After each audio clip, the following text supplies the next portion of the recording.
If you're new to FL Studio, one of the first things you're going to use all the time is the sampler. Your drums are in the sampler, your one-shots are in the sampler, your 808s are in the sampler. But the problem is most beginning producers in FL Studio use it without understanding what some of the simple controls do. So in this video, I'm going to give you the 5 simple things in the FL Studio sampler that I wish I knew in the very beginning. So without further ado, let's get into it. All right, now if you didn't know what I'm speaking about the sampler, I'm speaking about this thing right here. So has quite a bit going on, but there's some basic things that I wish I knew, and I'm going to share that with you now. Now, the very first thing is the ability to recall different sounds that you add into the sampler. So what do I mean by that? Currently, I just have this rim shot going on right now in this beat, and I may want to experiment with other sounds just to see how it sounds with the rest of the music. So I currently just have a basic beat pulled up right now. I'm going to go ahead and play the beat. And as I play the beat, I'm going to drag and drop some of the sounds from my playlist on top of my rim shot. Then I'm going to show you what exactly FL Studio does from there. So let's go ahead and take a listen. So I'm just going to go ahead and play the beat.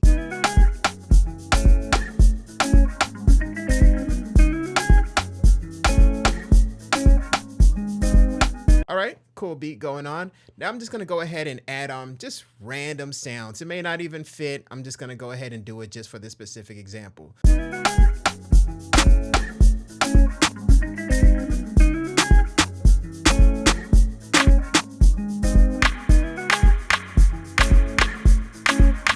Okay, some of them kind of fit, some of them really don't fit. So what exactly does FL Studio allow us to do from here? Now, right here where you see file and you see this most recent sound that I put in there, this clap sound, I'm going to go ahead and right click on it. And as you could see here, we have sample history. So what's happening is FL Studio's sampler is allowing us to recall the different sounds that I actually dragged and dropped onto the sampler right here, which is really cool because as a producer, sound selection is so important in the beat making process. We want to make things super easy so you don't have to keep dragging and dropping sounds. You can allow the music to flow. Go ahead and use the sample history option to just see which one fits the best. So let's go ahead and do that now.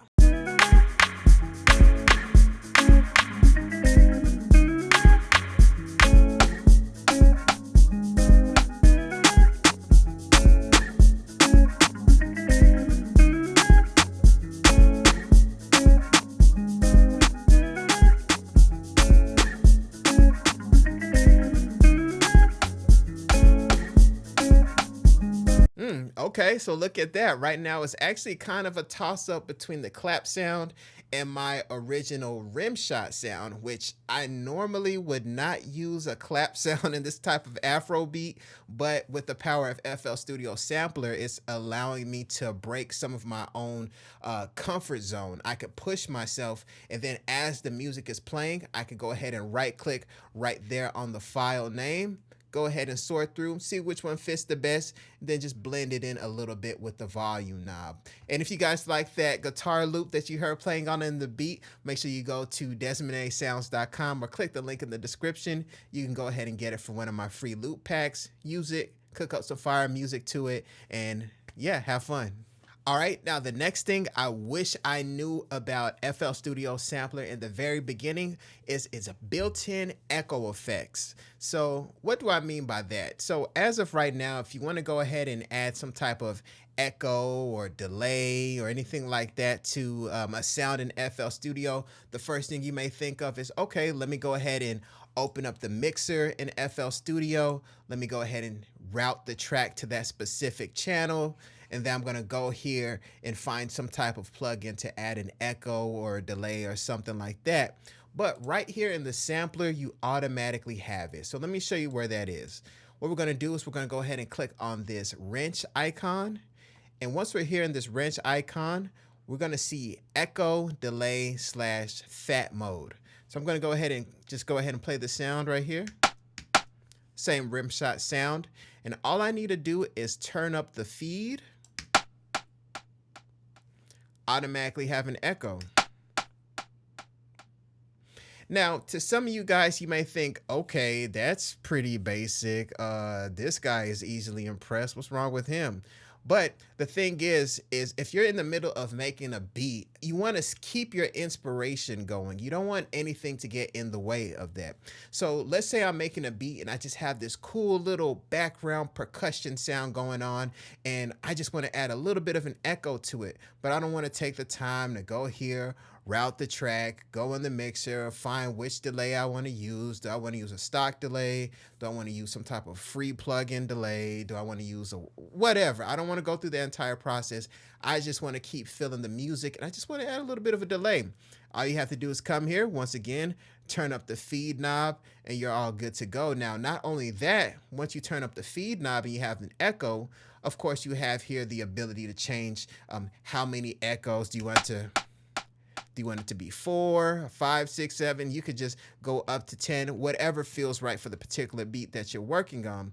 Now, not only that, you also have the option to use this pitch knob, which is going to change the pitch of the echo. So let's go ahead and try that out. I'm just going to go ahead and pitch this all the way down here.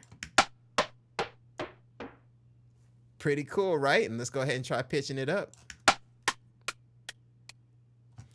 Once again, right now in isolation, it's like, okay, that's cool, but you're in the middle of making a fire beat. You have a percussion sound that you want to add an echo to. Go ahead and do that. Also add on that little pitch effect there, and you'll be surprised on what type of results that you get. So that's another feature of the FL Studio sampler that I wish I knew in the very beginning. Now you have this gem and you can use it in your next beat. All right, now the third thing about the FL Studio sampler that I wish I knew in the very beginning is a built-in clipper.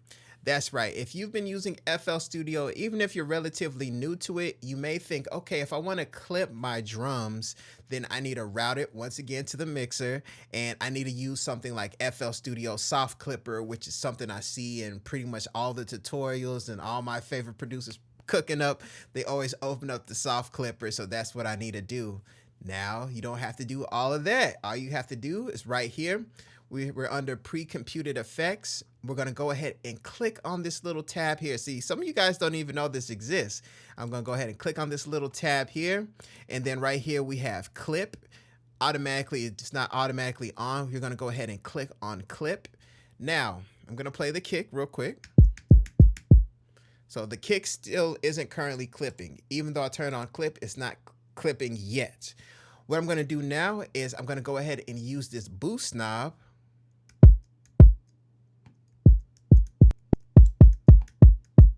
Now the kick is clipping.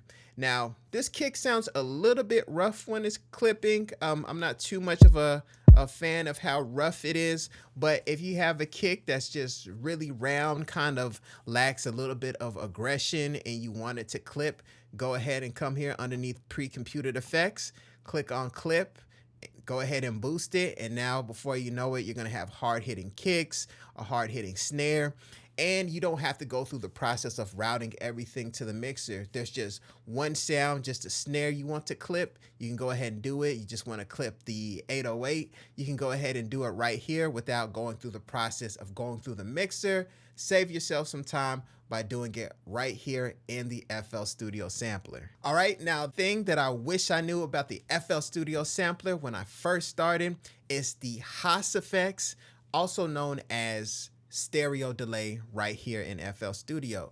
So once again, we're going to go here to pre-computed effects. We're going to click on this little tab here. As you can see, there's a lot of secret stuff here underneath pre-computed effects. Now we're going to see stereo delay. So I'm going to go ahead and play the rim shot once again. So we're going to play it as is. Nice standard rim shot. Sounds good. Sounds good. But what if I want the rim shot to just be a little bit wider? Meaning, let's say I have a hi-hat, I have a bunch of other drums going on, and I kind of want this rim shot, instead of being really mono, I want it to feel more stereo. That's essentially it. I have a mono rim shot, and I just want it to sound a little more stereo. Does that make sense, guys? So I'm going to go ahead and go here to the stereo delay, go ahead and pull it to the right a little bit. And I'm going to play it in the middle. See, that's really sounds really mono, really narrow. I'm going to go ahead and pull it to the right. It's a little too wide. Bam. So now we have a little bit more space with that rim shot. Right, and the fifth thing that I wish I knew about the FL Studio sampler in the very beginning is the built-in tilt EQ. So let me show you what I mean by that. So once again, we're going to go back here to pre-computed effects, and we're going to click on this little tab here. Once we click on that tab, we're going to see EQ here. Now, a lot of you may have seen this and been like, I don't know what that is. I'm just going to go ahead and leave it alone. So what it is if we move this if we move this knob to the left, it's going to make our sound airier and lighter. It's going to take away some of the lower frequencies and allow the higher frequencies to be a little more prominent and present. And if we go ahead and move it to the right, it's going to make things thicker, darker. It's going to take off some of the top end, allow some of the bottom end to be a bit more present. And this is a really cool thing. It's kind of helping you mix as you make the beat. So once again, you don't have to worry about routing everything into the mixer, then using the EQ from there.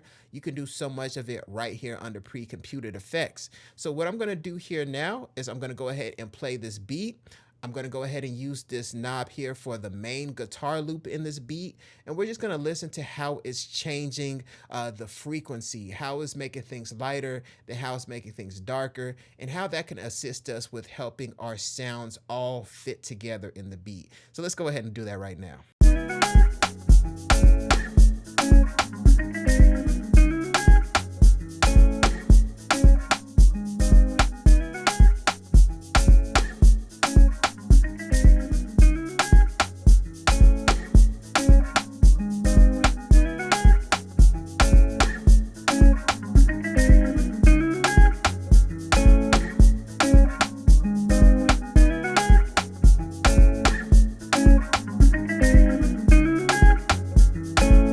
Right, and as you can tell by how the guitar loop sounded when I moved it to the left, it sounded much airier, much lighter, and you can hear more of the drums kind of punching and cutting through. And then when I moved the knob to the right, you can hear that it sounded boomier, it sounded heavier, it sounded thicker, and it allowed the kick to be covered up more. So if you're in the middle of making a beat and you have a loop or you have multiple loops and you're not quite sure if you want to go into the mixer to use EQ, and the EQ has a lot of visual things going on, you can even start to trick yourself in the process. Before you do that, you can come right here to the pre-computed effects, use EQ, and allow yourself to shift the frequency in the particular sound and see if it can help blend things much easier. So this is something that I definitely wish I knew in the beginning. Now you have this gem and you can use it in your next beat. I hope you enjoyed this video. If you did, make sure you hit like and subscribe. My name is Desmond A, and I'll be back with more great videos. Peace. Wait, before you go, make sure you go to DesmondASounds.com, where you can get free FL Studio patcher plugins, free loops, free guides, everything you need to level up your music production. Once again, go to DesmondASounds.com or click the link in the description. Go there now and totally transform your music production.